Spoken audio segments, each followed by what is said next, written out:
অবস্থা? ভালো আছো? এই তো। স্যার আপনাকে দেওয়া হচ্ছে সর্বর্ণ সুযোগ। আপনি ক্যাসিনো গেম আর খেলে এমন ভাবে কল দিছে আসলেও ভয় পাইছি। ভালোই। সর্বর্ণ সুযোগ। এই যে এইভাবে যদি কই আসসালামু আলাইকুম স্যার, ভালো আছেন? এই তো ভালো আছেন। এটা ক্যাসিনো থেকে আর ডাইরেক্ট আমি একবার না সত্যি কথা কই দিই, আমার ফুবাতো ভাই আসলে ক্যাসিনো গেম খেলে না, আর সিম খুলাইছি। এই কথা কই আমি ওর সম্পর্কে সব জানি না। নতুন একটা সিম কিনছি ভাই, কিনা ওই সিমটা দিছি ফোন দিয়ে কইছি হ্যালো তোর নাম কি? সুজন। তোর বাসা তোর বলতে হবে না, আমি বলে দিয়েছি। তোর বাসা আলুক দিয়া কামারবাড়ি মোড় এই সাইডে তোর বাসা। তুই মিলে কাজ করস, তোর সম্পর্কে সব তথ্য আমার সামনে আছে। তোর বাপের নাম অমুক, তোর মার নাম অমুক। বল ঠিক কথা ঠিক আছে কিনা? কয় হ ঠিক আছে। তুই ক্যাসিনো গেমের সাথে কতদিন ধরে জড়িত? তুই ডাইরেক্ট তুই কিরা কতদিন ধরে জড়িত? কয় স্যার আমি তো খেলি নাই। বেটা মিছা কথা কস। তোর বাপের নামে মামলা হয়েছে, এই যে এখন আমি পুলিশ যাবো।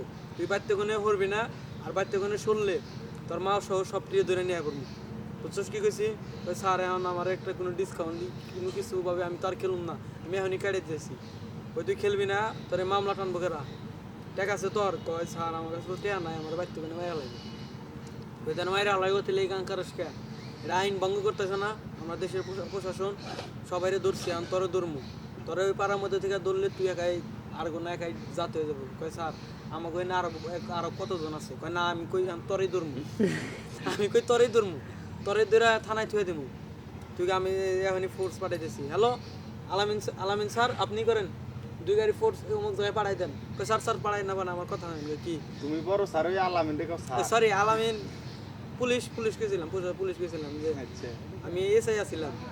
2 গাড়ি ফোর্স পাঠান পরে করার পরে স্যার আমার একটা কোনো করা যায় না, আমি আর খেলবো না স্যার। ওই তাহলে একটা কাজ কর, ওই কি সিম খুলে গেম টেম যা আছে সব ডিলিট কর। আমি কিন্তু তোর ব্রাউজারে কিন্তু আমি দেখতেছি, আমার সামনে ল্যাপটপ আছে, পিসি আছে, সব আছে, সব কিছু দেখতেছি। তুই এই মুহূর্তে সব গেম ডিলিট করবি আর তোর ফোনের এই সিমটা খুলে রাখবি। পরে 2 মিনিট পরে ফোন দিই আর ফোন ঢোকে না, ওই নাম্বারে ফোন দিই আর ফোন ঢোকে না।